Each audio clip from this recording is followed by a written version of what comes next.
Hello, everyone, and welcome to another episode of the Bacon Bits and Bytes podcast. I'm your host, Karen Swizik, and I'm super excited today to have with me on the show Lori Chai. Lori is a UX designer at a consulting company called Alumna and has been working there for 2 years with a focus on digital products, customer experiences, and design thinking methods. She is a career switcher, and before jumping into UX design, she worked in Japan's tourism and recruitment industries for 4 years.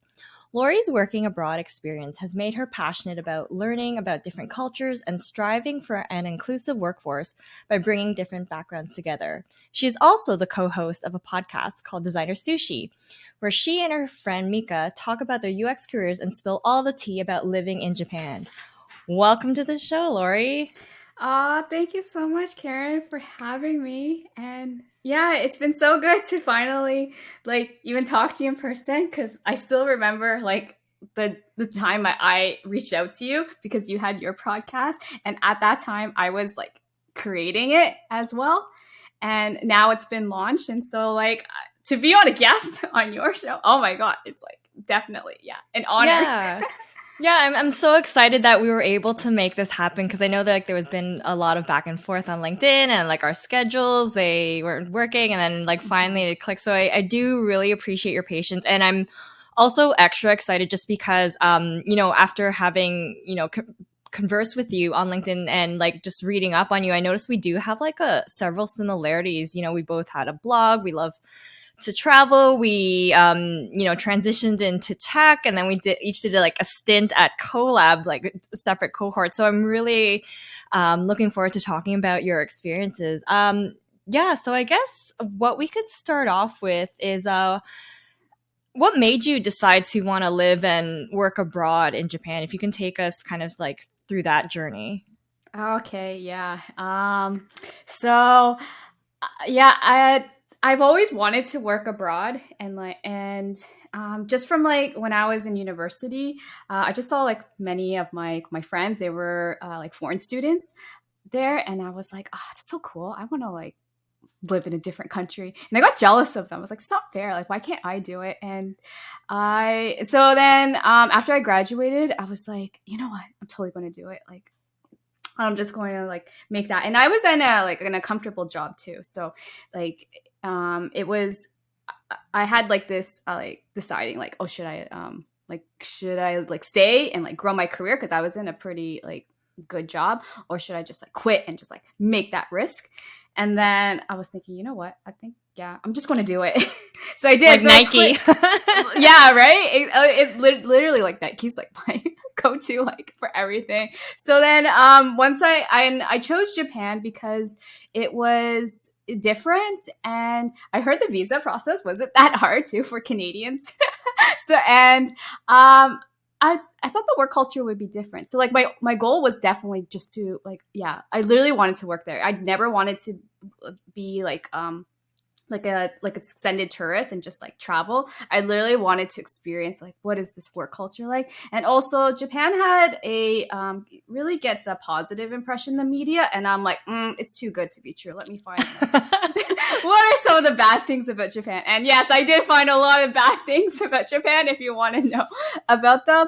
And so I just chose, and I did I signed up for the working holiday visa, which is for Canadians. They can take it up until they're 30 years old. So sadly, I cannot do it anymore. But you only stay in that country for 1 year. And so Canada has partnerships with many countries, like UK is an example, Australia, and I did think of those two countries. And then I just chose and then Japan is obviously one of them. And so I did, and then packed all my belongings and moved to a country that I did not know the language or the people themselves. That is so amazing. And I feel in hindsight, that is something that I should have done right away after university. I backpacked through Europe, and that was a good experience. But to actually live and work in a different country, you really immerse yourself in the country, in the culture and in the country, and you end up being, like a resident, like, you don't feel so much Right. as like a tourist. So yeah, this kudos to you. And I know I already mentioned to you that like going to Japan is on my bucket list, and I feel like having you on the show and talking about your experiences, I'm like, maybe this is like helping me bring myself closer to my goal, or it's like a sign, just talking to people who have lived there and Yeah. experienced it. So Hmm. yeah, as mentioned in your bio, you started off in like the tourism and recruitment industries. And what made you decide to do that in Japan? Just because you felt like that would have been a relatively easy role to get as a foreigner? So I actually started off like English teaching at first, Okay. because that's the obviously easiest to get the job is to English teach because there's a billion English teaching jobs. And then my tourism is my background. I Okay. graduated in hospitality and tourism. And so I remember like when I was English teaching still, a recruiter reached out to me on LinkedIn, and it was really common in Japan to be reached out by recruiters. It's like honestly, they're like a plague. Or like mosquitoes. They're after you all the time. So like I just like sometimes I ignore them. But then this one was interesting because it was in travel, and I was like, oh, I worked in travel, and I think they saw that I graduated with a hospitality and tourism degree, and so then yeah, I just ended up in there, just because yeah, my degree, and then that job was working towards planning trips for foreigners to go to Japan. So I did a lot of like trip planning, and they would ask me advice. They'd be like, oh, like should I like go to like Tokyo first to Hiroshima? And I'd be like, no, because that's too far. And like they like you should just like go to like Kyoto instead because it's cheap. It's like a lot closer. So something like that, I would like fix their trips because some of those trips are like they did insane stuff, and I had to bring them down to earth and be like, be realistic now. But then at that same time, that job required a lot of Japanese too. So I did feel a bit insecure because many of my coworkers in that company, they spoke like flawless Japanese, and they were foreigners too, and I did not know any Japanese at all, and I felt so insecure about my abilities. And I think like some coworkers were getting frustrated because I didn't know Japanese. So I was like, okay, I think I need to learn it for the job, because I was calling suppliers, and like suppliers would get impatient with me because my Japanese was so bad. And so I took it upon myself to take a class every week to learn Japanese. And it was honestly like the best decision of my life because it really helped me to immerse in the culture and also to communicate better with coworkers too. And honestly, when you learn the language, you learn the culture too. So it was a lot of work to take class because it was like 2 hours of my Saturdays, which you don't want to do, especially when you are living in a different like country. Like you could be traveling, but I decided to, you know what, I need to like learn the language. And then from there, I just like kept on taking lessons, and then working in the tourism industry there, and yeah. Did you find it So far. hard to like learn another language? Because I feel like Japanese would be hard to learn. And I'm just thinking maybe because in Canada we spend a good chunk of our childhood learning French, and then once you kind of have like the basics of French, that can easily translate over to like picking up Spanish and Italian. You find there's like a lot of similarities, whereas like Japanese I feel is like completely out there. Oh, yeah, I can see. You know what? I think because after seeing our French curriculum and then me learning Japanese, which I didn't know at all, I can definitely see the reason why our French is so bad now. So like, so like no, it's so true because in Japan, I was learning it with actual Japanese teachers that spoke Japanese, like native Japanese speakers, and they would be teaching me in Japanese, not in English. Mm. So like you really had to like listen closely, and they were really good about it. They used a lot of like expressions, and they wrote down like what they were saying, and they spoke really slowly. So it wasn't like, oh my god, I don't understand what you're saying. It was pretty easy to understand them despite them not speaking English. And I think that really helped was that they were conversing to me teaching me Japanese in Japanese, and I had Mm. to do a lot of like translations in my head. And then also like you're in that environment too. So right after you leave class, like you're speaking it, you're hearing it. And so that That's really true. helped. So it was literally like survival mode. So I was like, yeah, I can't really, they don't know English. I have to speak it. And Japanese people are so like understanding in when you're learning their language. They are very appreciative of it. I find like people, if you don't know English here in Toronto, people are really impatient.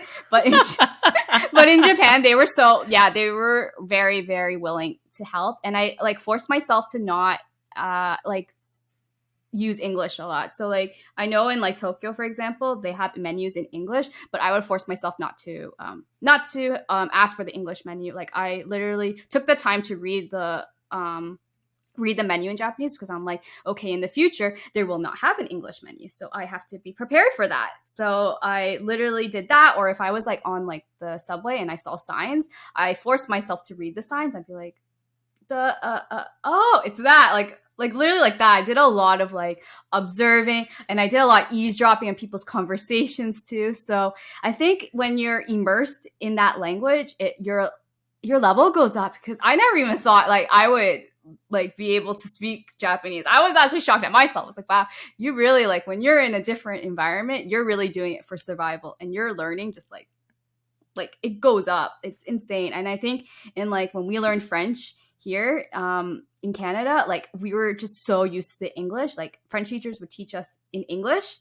and then after that you go home and you don't hear the French anymore. Whereas like for me, I was like always exposed to the Japanese language, and it came up to the point where I was like, I'm really tired of speaking Japanese. I just want to hear English. Like comes up time like when I'm at home, I'm like, I can speak to myself in English. It's so crazy. I was like craving English there. That is so interesting that you mentioned that, like, you're craving English. And that's also really fascinating. You mentioned like it was a survival mode, like you needed to learn Japanese in order to, like thrive. And it's funny that you mentioned, not wanting to look at like the English menu and forcing yourself to look Japanese menu. And I was just thinking about like myself. I'm like, I don't know, if I was like really tired and really hungry, I think I would just like default to the English menu. But the fact that you're doing intentional learning rather than just like, like memorizing, really like immersing yourself and like taking the time to learn it. And like, kudos for you. Maybe I should take some Japanese lessons from you before I go. Oh my gosh. You know what? It's gone like I kind of forgot. I've kind of forgot it. It's crazy. Even when I visit home, when I was living in Japan and I would not speak Japanese for 2 weeks, I would forget it. Oh, I was just like, wow, that window is like, right. Yeah, so I am starting. I think this was the year where I was like, you know what, I need to pick it up again, because I wrote the test. They have like this test called the Japanese Language Proficiency Test, which all foreigners take if your Japanese is not native, and it's a requirement, especially if you are applying for jobs and they ask for this test score. So I took that test and I failed it. So I was like, you know what? I need to take it again. And you can take it here in Toronto, which I'm thankful for. But you can only take it like once a year, because they offer that test once a year. So it's like, oh my God, it's like all for nothing. So my goal now is to write that test at the end of the year.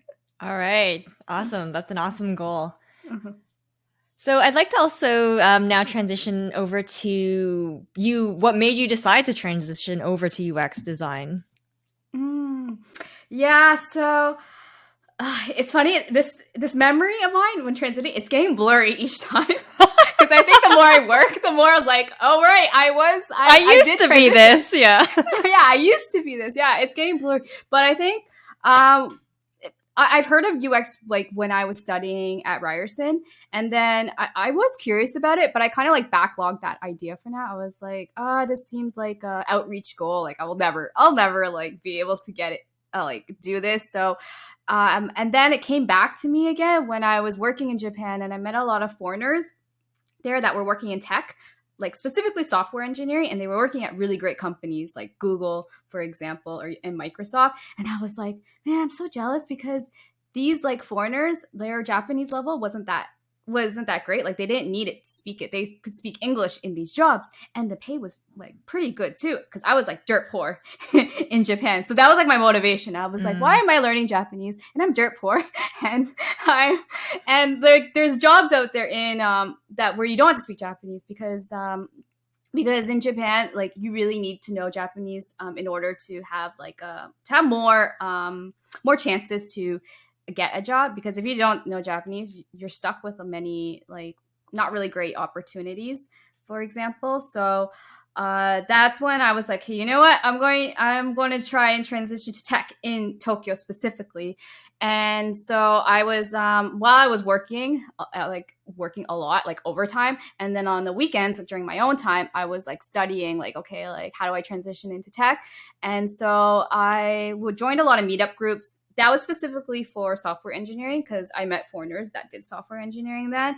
And I did try to look into coding, but I was really bad at coding. I was like, oh my God, I cannot do this. Like, no wonder these people make such good money.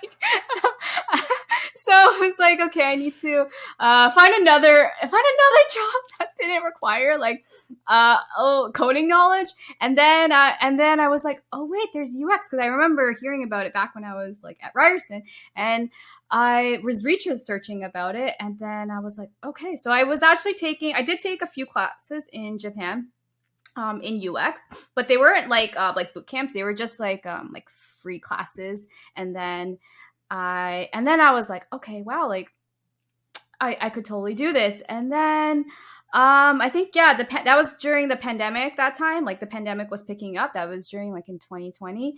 And so at that time my company was like laying off people because obviously in travel like it wasn't a good time in for COVID. And so I decided I was like I'll be laid off because in Japan they don't really fire people. You volunteer to be laid off, but so that you can get like 1 month's pay. So I was like, okay, I'm going to do that then, and because I saw it as a sign.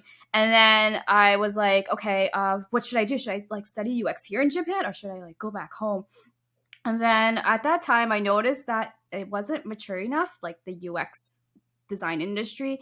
It wasn't as mature as in Toronto because I was like researching about it. I was like, wow, in Toronto, there's a pretty like legit good like UX community there.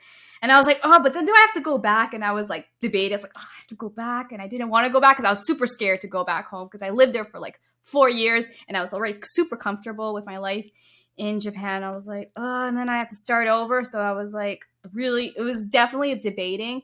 But then I was like, okay, I think I should go back because my visa was expiring too. So the visa really helped to spark that, quickly expedite that process. And so then I took a boot camp at General Assembly in Toronto during the pandemic. That was like almost 3 years ago. Wow. And then I took collab too right after that. And so yeah, that was like my whole transition. But literally it was just like the main goal was just to be just find something that was a bit higher pay when I was living in Japan. And then also I wanted to work more into like more problem solving because I found like the jobs that I was doing was more like task driven. Like I was told to do this and follow this step, but I was like more about thinking outside the box and I was always thinking of solutions and stuff. So I really like that UX aspect was that I could do like a lot of problem solving. I was like, oh great, I like love like problem solving, thinking of solutions, and there's a career for this. And I always had this like creative aptitude too. So it was really glad that, yeah, definitely I don't look back into transitioning. That's awesome. I just like noticed another similarity between us two because I had also looked into coding and I had joined like a boot camp and I thought like, okay, I'm like gonna do this. Like it's cool and you know, they're very well paid, understandably so. And yeah, just like going through the process, I personally realized I do not want to develop a software, but I want to work alongside the people that do that. So it's interesting because yeah, I think like a lot of people think in order to work in tech, there's you know one misconception that like, oh, you know, like I have to code, I don't know how to code, I can't work in tech. Whereas obviously we know you don't need to know how to code in order to work in tech. But yeah, that's really cool. So I guess one thing I want to ask as well, I mean, there's obviously a lot of things, but one thing I want to ask like for now is you had mentioned that the UX design scene in Japan wasn't very popular compared to as in Canada. And I don't know, maybe in the sense that like they're also cultures that's very traditional because they like, pride themselves on design. So I guess, I made this assumption that UX design would be a big thing in Japan because, that also relates to design. Right, right. You know what? Actually, that was my same assumption to you, Karen, as well. That's why I wanted to start my UX career in Japan, because I'm like, well, Japan is like so like famous for like design, right? Like look at the architecture, look at all these like great like products they make. But I was like, oh right, I forgot. They're not really that great on the digital side. Well, because like I think like in Japan, I think industrial product design wise, they are amazing at it, like actual products. But on the digital side, they are lacking. And I think the reason why is because they are just don't like changing their processes. Uh, and it's because like they're just afraid of change. So like digital is something that's new right now.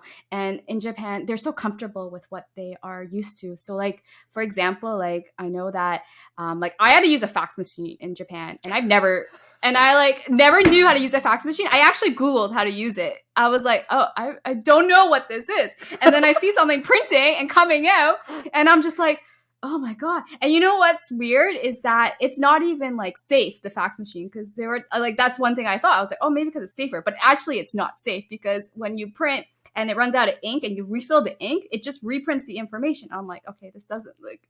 And also that the ink wasn't that great as well too. So I'm like, why are they still faxing? And then another thing is that and then if you go do like taxes or do like just like civilian stuff, like go to the city hall and like I don't know, do like those type of admin work. A lot of it is paperwork, so you can't even like let's just say like just fill out this online form and like you'll get like I don't know, you'll get email or call. That's not the case. There's a lot of times where I had to take a day off work to go to the city hall and like file all this paperwork. Yeah, so I think like I think like in the industrial product side, I think they're amazing at it. They are very good at thinking about their user, which I really appreciate, because I feel like Japan was like one of the first to think of like UX, but not in the digital space, more like in the actual product space. So I think that was the one thing that was lacking on their side. So, but I feel like it's changing now. Like I think when I left, it was like picking up. So I left at like I don't know if I left at a bad time or a good time. You need to go back then. I know. I'm just like, oh my god, you guys are getting good at it now. When I was there, you guys were not. You guys were just like, yeah, like didn't even understand what UX was. And so I think at that time I was like, you know what? I think I should learn where it's already matured, because like what if I come back home to Toronto, I don't know, and then I find out that my skills are not up to date, for example. So then I was like, okay, like I'm just going to go back home and just learn, and then I'll see what happens. Like I haven't said no to Japan, but like I just felt like at that time, at that situation, it just wasn't there just wasn't enough to learn, and I wanted like an expert like to teach me it. Right. So speaking of learning, how would you describe UX to somebody who has like absolutely no idea what that is? Okay. Wow. Okay. Technical. Like a simple form.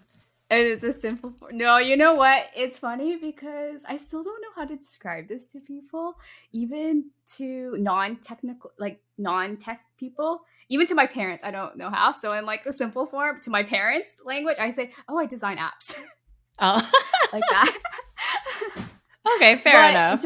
I know, right? So, but then I guess like in broad terms, it's just like how UX stands for user experience, and it basically is how a user interacts with like a product or a service. Okay. And so it's basically mostly known for user interacting with like the digital space, such as like websites or apps, but it can mean like many things. Like for example, like even like the actual like an actual product, like I don't know, like a mouse, for example, right? Or like even like using like, or even other items like a pen, for example. So it can be like that, for example. But in terms of like what it's known for, it's definitely known for how a user interacts with like the digital space, such as like the web or like mobile apps, or even like gaming too, and then now like metaverse now.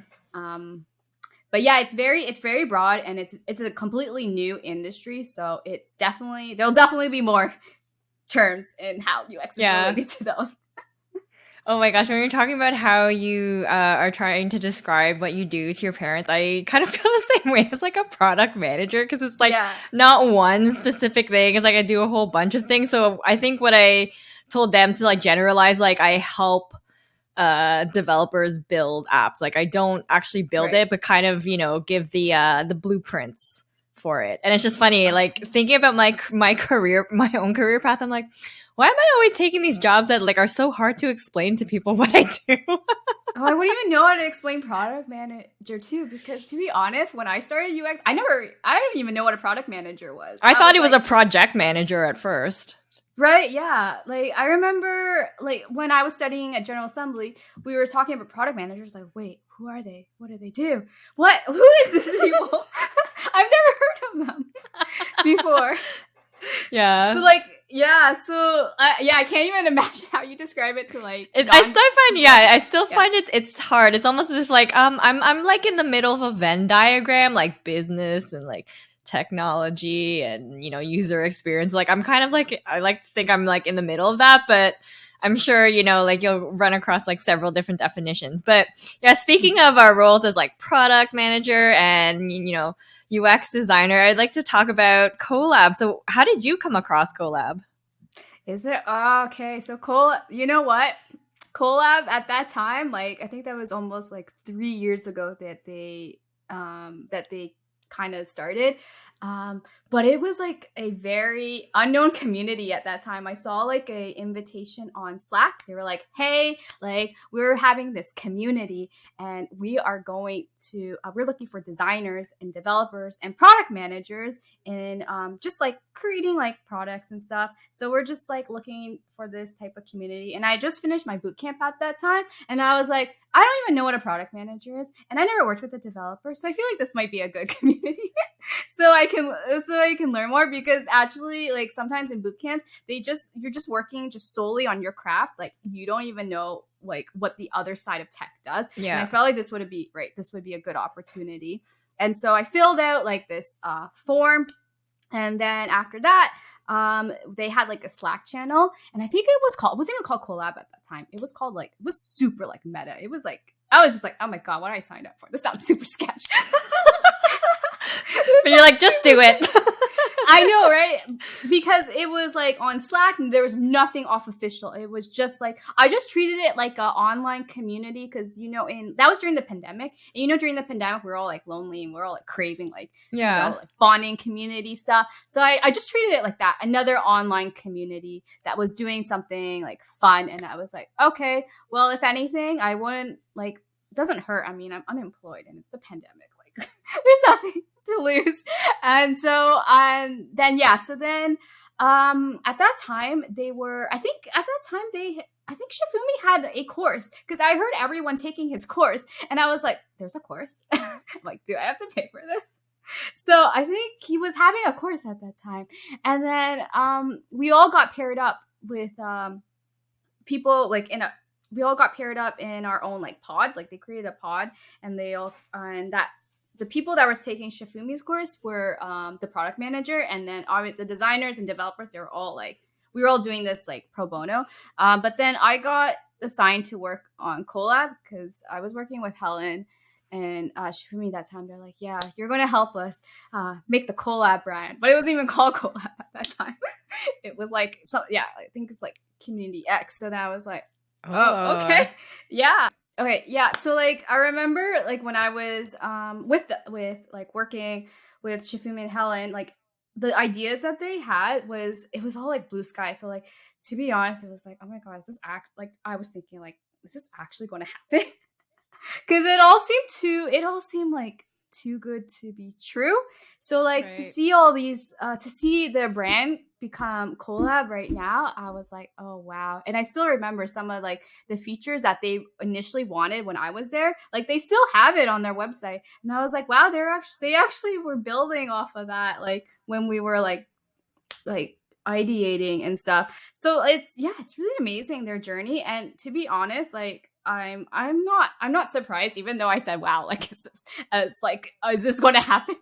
But like they really did like listen to their customers, which I'm because I remember at that time everyone's like, we need the mentorship, and at that time there was no I don't think there was like a official mentorship, but now the mentorship Mhm. is like huge, and they're always changing the program too. So I really think that like they did a really good job on listening to customers, and also they had this like this market fit, which is like people that wanted like practical experience, which I totally agree on that, because when I did my boot camp, I didn't even know how to interact with a developer. So I used to get like interviews, and people would be like, interviewers would be like, how do you know like your designs are right if you've never worked with a developer? Like all of this is just like an idea. Like, but what if a developer builds this? How do you know? So like I'm just like, you're like, the practical experience is needed, especially when you're or career transitioning.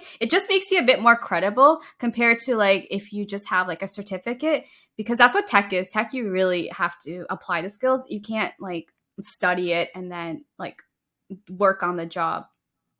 Yeah, for sure. I agree with you 110%. Like the only ways you learn by doing. And yeah, I also agree with you. Like I was just nodding my head and thinking to myself, like, yeah, how collab has evolved over the years. Like I wasn't obviously like right there from the start, but I was in one of the first few cohorts. I was Hmm. like, I think in cohort 3. So Okay. just to see Yeah. like what I went through now and how things have like changed and how many more cohorts they've had after that is just so amazing. And yeah, basically, they were being amazing product managers like for collab. They made collab Hmm. such a great product with every iteration that passed. So yeah, it's really cool, to be part of that. And yeah, prior to collab, I had also taken like a certificate, and it was Hmm. great, learning about the theory and stuff. And we did do like some activities to kind of hit that, to kind of like help solidify the concepts. But I felt again, yeah, it wasn't until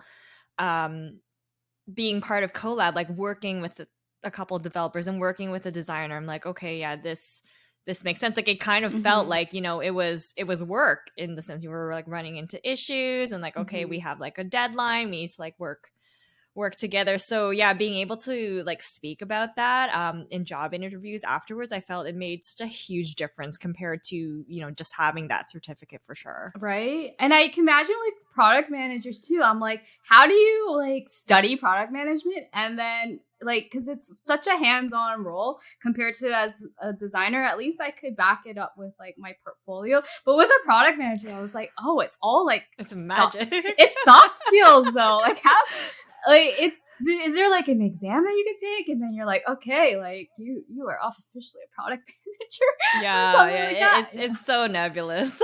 Yeah. So I honestly, if I was going into product management, I definitely would take something like that, because I just feel that it just would make me more credible to show that, okay, here's something that I built, instead of being like, yeah, I built this, I built that. Okay, but where's the proof that you built something? Yeah, Right. So exactly. mhm. Yeah, for sure. So with your current role as a UX designer at Alumna, can you give like a rough idea as to like what you do on a like a day-to-day basis? Hmm. Yeah, I feel like everyone always asks me this, especially those that are like junior level. And you know what? Every day is like different. But I think that's okay with me, because I had a hospitality and tourism background, and that was always that motto. Every situation is different. So I was like, I embrace that. But like, I think on a general level, it's usually okay, there's always meetings, and it's always like, like the scrum meetings. So like the meetings with like the product owner or the scrum master, and you go through like your duties for the day and say, okay, so I do those definitely every day. And then I do have some like downtime to do like my heads down work, because I'm a designer, so I can't be in meetings all the time, not like you guys. So I need time When to they actually cancel a meeting, I would like get so excited. I'm like, yay, I can like focus. right, but like as a designer and developer, we need like that heads down time to actually do the work. So like I'd say like the in the mornings, surprisingly, I think like recently in the mornings I'm not that busy. It's usually the afternoons I'm busy. And I think it's because like all the key people are busy with other key people, and so I'm like, and then so I get filtered down to like in the afternoons, which is totally fine. So then like that, there's those meetings, and then yeah, the heads down work, and then I will have meetings like with my design team too, because we'll break into design discussions where I show them my design work and then I get feedback from them. So we have those, but I think in general the meetings are like, okay, in terms of like if I quantify it, I would say like 40% would be with the product team, so with the product manager or product owner, and then with the developers, and then like 60% will be with the with like my design with my design team. I feel like I'm in like a, I don't know, like a soccer, like a team, like a, I don't know, like a sports team where I like work with like my design team is like my coach. I don't know, and then I like, or like my specific coach, and then I come with the team, which is like my actual like teammates in that soccer team with which is the product owner and developer. I don't know. I sometimes feel like That's so funny. yeah. So what do you would say, what do you enjoy the most about being a UX designer? Mm, it's definitely it's definitely the problem solving and like thinking of the solution. It's I just love like solving problems. So if it comes up with a problem, I'm just like, oh my gosh, I totally got this. But so it's definitely like that, and it's like the creative thinking too, because I was never good at the jobs where you just do like this, perform the same task over and over. So I really like that I'm like stimulated creatively, because if I'm not stimulated creatively, I would have to find other channels to do it. And yeah, thinking of the solutions, and also I really like the team collaborative environment too. So it's not just, I really like working like, yeah, with product managers and developer, and I feel like accomplished that I like made something, and I can have like, I can show like my like accomplished thing. I was like, look, here's my design, and I enjoy that. Awesome. And because your role is so creative, like where do you get inspiration from? Or another question too, Mhm. if you'd like to answer, what do you do when you've encountered a creative block? Oh, you know what? I feel like everyone always asks this question to like UX designers, and like, to be honest, like I think like our job, yes, our job is creative, but it's not like, I feel in my experience it's not creative in a sense like, you know, when you think of like visual arts or something like that, because to be honest, I'm really bad at drawing and stuff, and I know that that's a stereotype that all UX designers are really good at drawing. I'm terrible at drawing. So I really not good at like the visual arts aspect. So I think like creative, in terms of like the creative outlet for me would probably be, I think what's helped me is definitely just interacting with like different types of people, because we are solving problems for Mm. humans.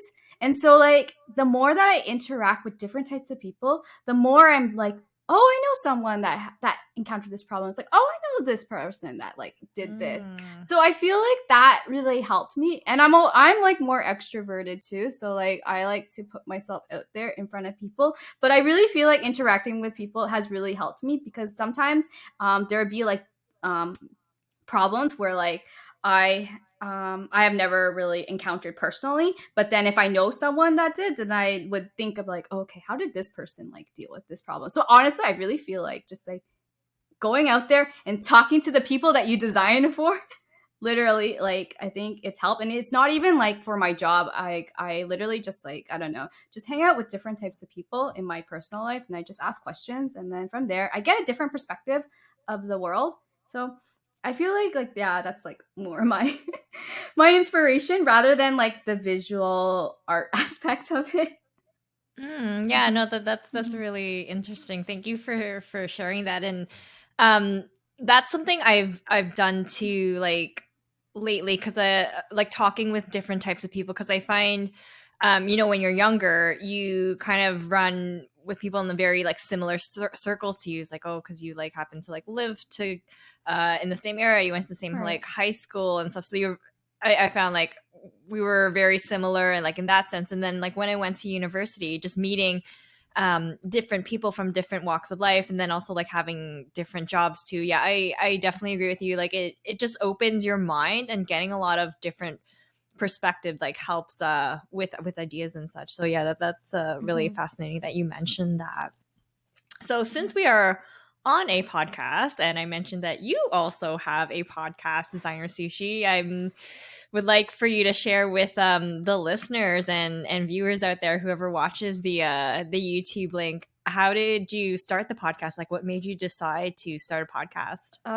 Okay, wow. So yeah, I've always wanted to create a podcast, but I never knew what the topic would be. And I was like randomly telling a friend, I was like, I want a podcast, but I just don't know what it would be. And so my friend connected me to Mika, actually. So I didn't even know Mika at that time. She was just like, hey, I know someone that wants a podcast. So like we started meeting up, we started talking, and we clicked really well. So I was just like, okay, this is good. Like if you have a co-host, you need to click and vibe really well. So I was like, vibe check, done, got the co-host. But she was also in the same mindset. She was like, I don't even know what the podcast should be. So then like for like almost like 6 months before we launched our first episodes, we were just like brainstorming and like ideating. So we literally thought of it as like a design problem. So we were thinking, we literally had like the mural board out. We were literally doing stickers. Oh, wow. Yeah, we were literally just brainstorming it like a design, design problem. And then we were actually researching. We were like, okay, like what should we talk about? And we decided, okay, let's make it design related, because we felt like there was a need that many of the podcasts that was related to UX, they were very technical, and most of the podcast hosts had like 10 plus years experience. So then we were like, hey, like I feel like because we transitioned pretty recent, like we were like 2 to 3 years transitioning into UX. So we're like, we have the most, like I'd say we can relate more to these users that are already transitioning, because it wasn't that long ago to it, and it's still fresh. Yeah, right, yeah, exactly. So we were still fresh in that, and also we were still learning and growing in our jobs too, so which is something that like people that were of our level, they could relate as well too. And then the goal was to always be very like casual, because we felt like UX podcasts, they were too serious, because I've listened to some and I'm like, oh my god, they're too serious, they stress me out. So I was like, let's not so I was like, okay, let's make it more like just having our goal was to like listen as if we were like friends, like chatting. So that was always the vision, was like we should like just have it as a goal, like we're just friends chatting, just being recorded and putting ourselves out there. And then we also was like, let's do something about Japan. And so Mika, I guess, I don't know if she was like interested in it because she was living in Japan at that time, but I was like, no, if we do Japan, like it's gonna get so much more interest, because I'm gonna speak to the Western culture itself specifically, because like I'm familiar with it, but they are really into Japan. And I feel like Western media kind of puts a very positive light to it. But I was like, you know what? I feel like we can give a realistic perspective. We can give the good side and the bad side of it. So like, let's do that and like talk about Japan, because that is like, we have a connection to it, and we can give the most realistic, probably and non-biased perspective of it. And so after all those like brainstorming and stuff, it took about 6 to 7 months.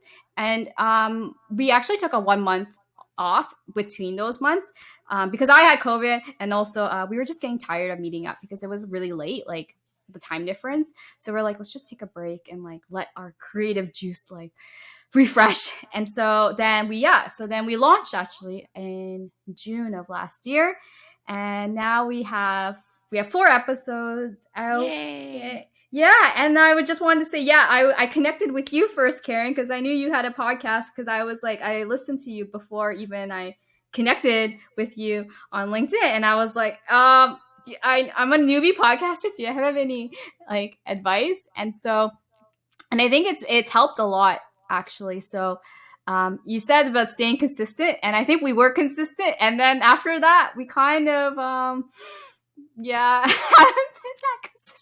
No, no worries. I mean, I'm also, like haven't been consistent. Like I only, as we were talking about prior to recording this episode, how I only recorded like a couple, and I find, and I'm sure you find too, when you have a full-time job and you're doing the podcasting on the side, it's like another part-time job. And yeah, there's a lot going on. They're talking about like, being the facilitator when you're a host, having to like prep the questions and, just make sure the logistics are all set up properly. It's a lot of work, or if we want to think like it's a labor of love. And it's really crazy when I see people like how they're very consistent, but then part of me, assumes like they most likely have a team, or they're just, really serious about like hammering out. Because I find, I don't know about you, but like some days after work, I'm just like, my brain is done. I need to like shut down. I need to take a break. I'm not ready to record an episode because, as you know, even though as like so much fun it is like talking to you, like I feel, we should grab a coffee or something like in the future, because, we're having this great conversation to be on, like, be like focused for that episode. It still does take a lot of out of you. And, I want to make sure like I'm in that mindset. But it's crazy when we're talking about like the pandemic and, not having much to do, or if you were unemployed, it's like, okay, well, I was really productive with the podcast and just like banging out the episodes, even recording 2 or 3 in a day. But now it's like scaling back. So honestly, it's, I know, and I feel like, I'm telling you this, but I'm not like practicing so much. I preach. I think consistency, honestly, it's different for everyone. And, we have to be like kind to ourselves. Like we do what we can with what we have. And I think the fact that you launched a podcast, you have a few episodes, because how many people say they want to do this, they want to launch a podcast? Because like, as we know, wanting to do something and actually doing it are two different things. And again, kind of circling back to like tech, we learn by doing. And this is how you're learning about podcasting, is like by doing it. And like I'm still learning. I feel there's a lot of stuff still I don't know. I honestly sometimes feel I'm like new because I haven't been that consistent over the years. Well, you know what I think I took for granted was the editing. I thought editing wouldn't be that bad, but I'm like, oh my gosh, it takes a lot. I would say, like, because I'm not that great at editing, I would say like a 10-minute like edited version would take up to like an hour. An hour for me, and I'm just like, oh my goodness. I was like, should I pay for someone for this? But I'm like, you know what, this is a passion project. I don't really want to pay right now. So that's why actually me and Mika, we decided, we were like, how many episodes should we have? And I was like, okay, let's kind of make this like our MVP. Let's just do like 4 episodes for now. So then after that, we're like, wow, 4 episodes is a lot. I'm so glad we did that, because we were thinking of 12 in total first. And Whoa. I know. And then I was like, you know what? We're newbie podcasters. Let's just do 4. So we started doing 4, and we're like, okay, you know what? Let's just do each season like very small quantity. So we call it like our Black Mirror style, because Black Mirror releases like 1 or 2 episodes every season. We're like, okay, let's just do it Black Mirror style. And even then, like the visual branding of it, that was really difficult for us to think of too. I remember like we even had like friends. We're like, okay, think of a name for us. We were like spitting out names and stuff. We were like, no. We were like, So like we actually were talking with friends. They were in the call with us. They're like, you should do this. Like, okay, I'll give you some of the names because I remember some. One of them was like something cookout, and I was like, ugh. Like I was like. It sounds like a barbecue thing, like something like that. Like I think it was like designers cookout or like creative hangout or something. I was like, it's too like cliche and stuff. And then I don't know, someone said designer sushi. I forgot who it was. It might have been Mika, but I was like, at first I was not sold on it, and then after that, I started clicking after I said it, and I was like, okay, let's just roll with it. Yeah. And Sushi roll. Yeah, right. And then we were like, because I was like, I don't really want to name it like a food, but then all these food terms kept coming up with all these like brainstorming the names. And then after that, like once we sold the name, and then Mika was like, okay, let's just buy all the URLs and like and like social media handles. So we had like these social media handles for like the longest time. And then I was like, okay, like we have everything set. We just need to launch an episode. And so after like up until like 7 months later, we finally did it. And I think like I've gotten some feedback actually, and everyone has been like telling me that they enjoy it. So I was like, oh my god, I'm so like glad, because like we were literally like not even talking about technical stuff. We're just like having a conversation, and I'm like, you guys really enjoy like our conversation. So like the feedback really makes me like want to continue it too. And then like I like also like the freedom to choose who you want to talk to. So it's not like, Yes. which is fun. So you get to have control over that. So like we actually for our for one of our episodes, like that's not been released, but we did talk to like we had like guest speakers on there, which by the way is really difficult for recording. So I think that's why it's taking so long for me to edit. But like just even having someone else a different in our space, it's been so much fun. And even then, like the hosts are like, "Oh my god, you guys, it's so much fun. Can we come back again?" And I'm like, "Oh, but that's to edit another episode." But yeah, it's been honestly, it's been so much fun. I'm like really glad that I had like someone like Mika that had the same like mindset as me. And I heard like having a co-host is like that has the similar goals as you is super important. So I'm really glad that I found her, and that we like we really click in like speaking and like talking, because actually I never really I never met her till we started this podcast. And then I think for us to like warm ourselves up before the podcast, we would just have like random conversations like about life. And I think that helped us to like get to know like our energy. And so like while we were brainstorming, we would also talk about like, I don't know, like random stuff just to get to know each other. And it really helped with the when I was talking to her on the podcast, because then I can like feed off of her energy as well.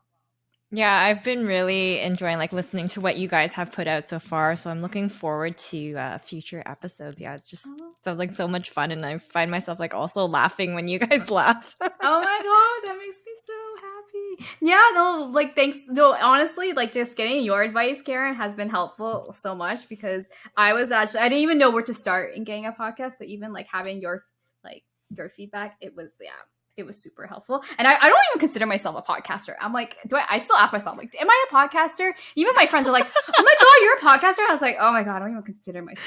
I feel the same way too. Like have that imposter syndrome. Am I a podcaster? I'm like, I guess. I like it's on like Spotify.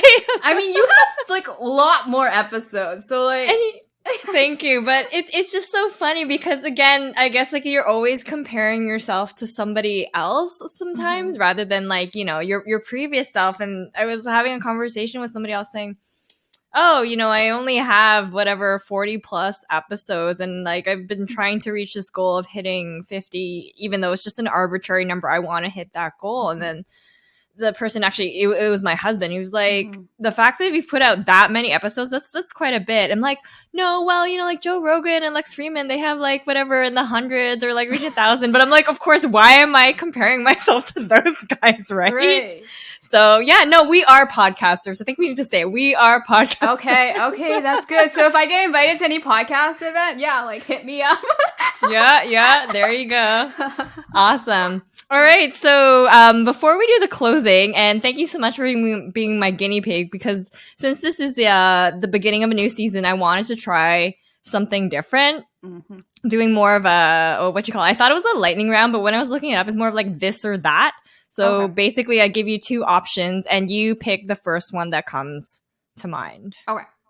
So there's no right or wrong answer. I don't know. Maybe my facial expression will change based on your choice, because I'm like, I was gonna say the opposite, but oh my god. Okay, love it. You're thinking like a product manager, iterating, and being a user tester. Okay, we'll see how this goes. Yes. All right. Okay, and they're in no particular order. It's very random. Again, some of them are my own, and some of them I just got off the internet. Okay, sounds fun. Okay, cool. All right, so summer or winter? Definitely summer. We live in Canada.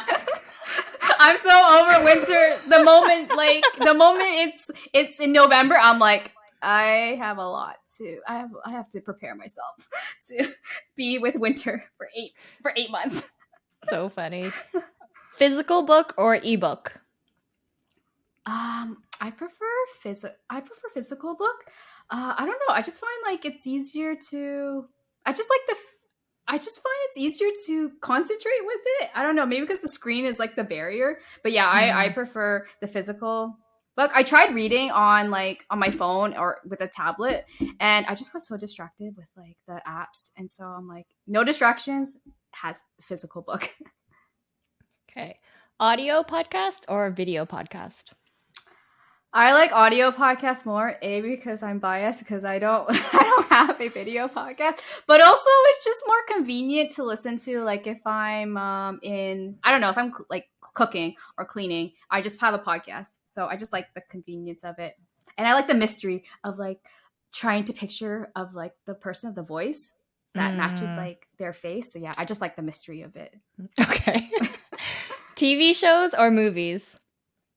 I'm gonna say TV shows because I have really low attention span. So even sometimes with movies, even if it's like a Marvel movie, I have to stop and pause because I'm like, oh, I cannot. I'm done for the day. Like I need to. Even if it's a good part, I was like, my brain just cannot handle another hour and a half. So yeah, I prefer TV shows for that reason. Okay. Remote work or hybrid?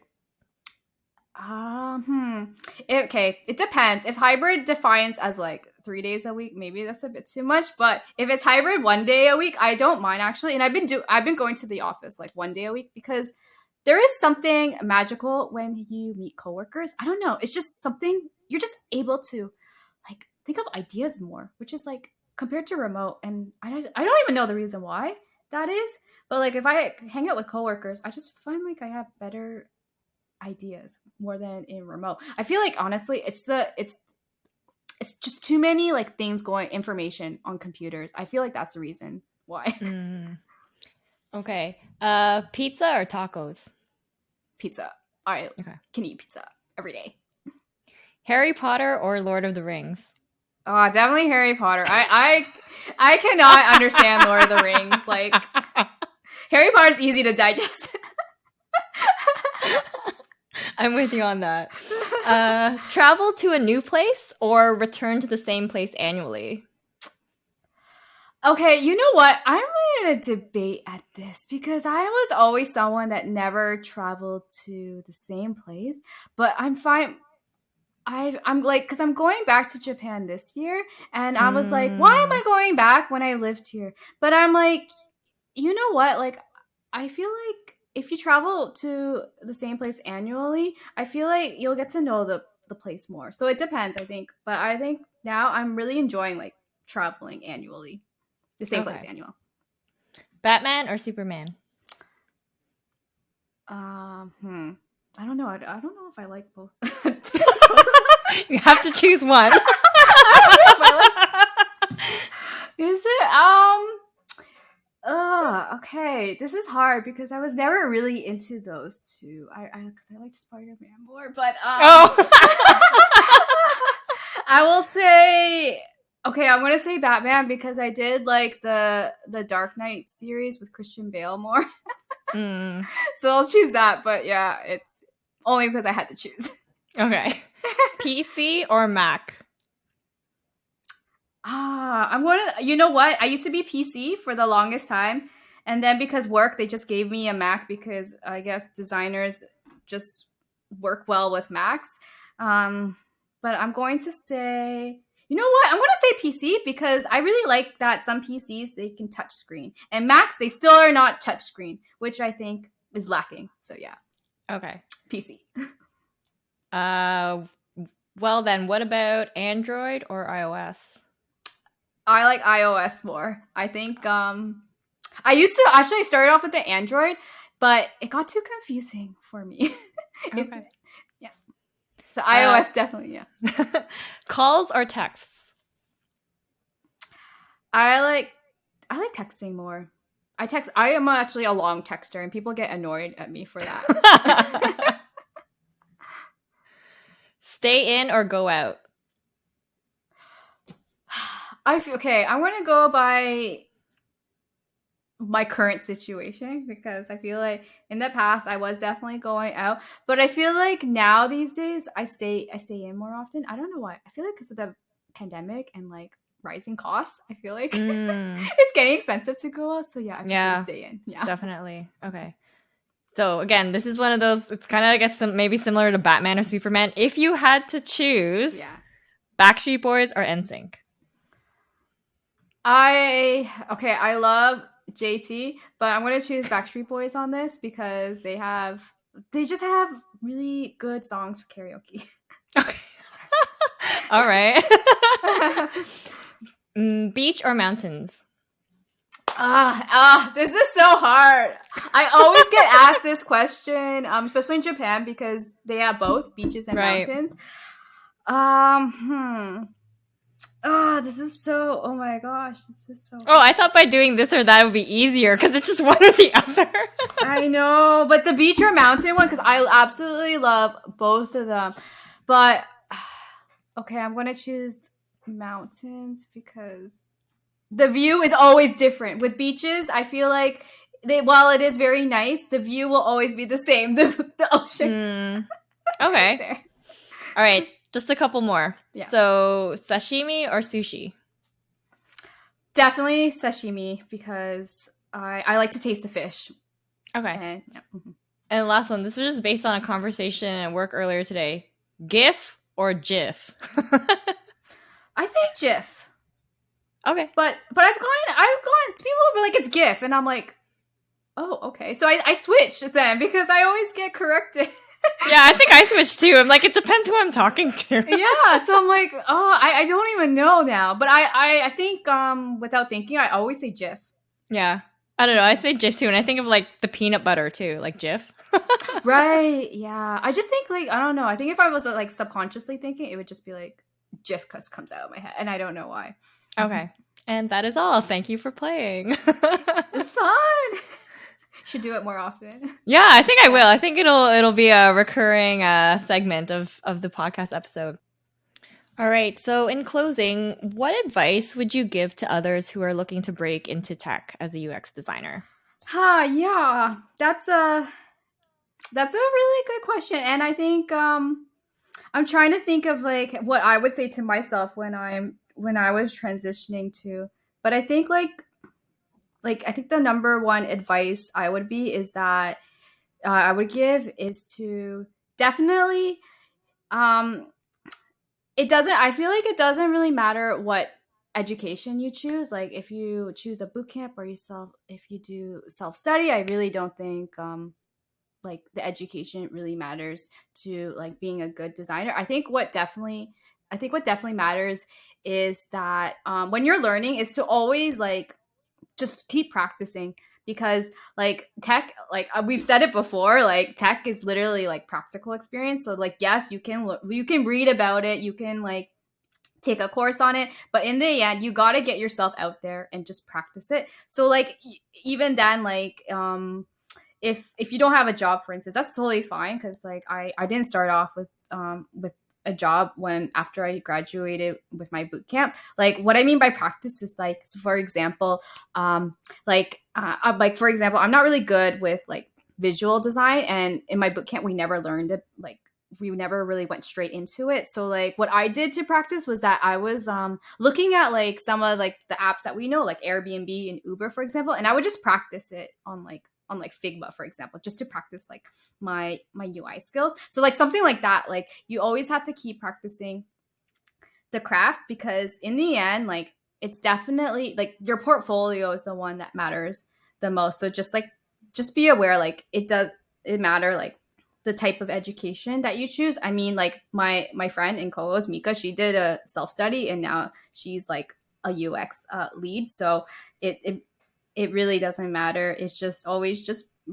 it's just to get that practical experience through like volunteering, pro bono work, and even or even like joining like joining something like collab too, just to get that practical experience because that would really help differentiate in your portfolio too.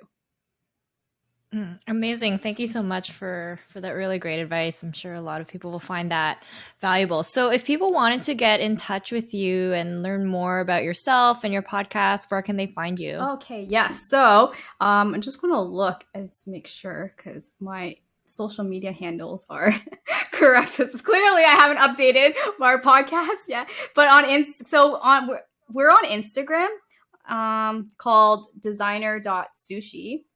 And then we're also on Twitter too, designer sushi. And then within those two social media links, you can find our podcast. But our podcast is also on the three podcast platforms like Spotify, Apple, and Google. And that's on Designer Sushi. And then, like, yeah, I guess for me personally, I don't really have a big social media presence. So I don't know, if you want, you can connect with me on LinkedIn, I guess. Yeah, search me up on LinkedIn. Okay. Yeah, but All right, cool. Yeah, I'll be sure to put the podcast social media handles in the podcast description, and then as well on the transcription that I publish on my blog. So thank you so much, Lori, for chatting with me. I'm so glad we can make this happen. It was so much fun learning more about your journey and about the podcast as well. Thank you so much, Karen, for having me. It was so much fun, and I'm so glad that we got to do this. I'm so glad I'm in like a similar like league as you in terms of podcasting now. Yay. I'm one of like you guys now. Thanks everyone for tuning in, and stay tuned for more episodes. Ciao for now. Bye.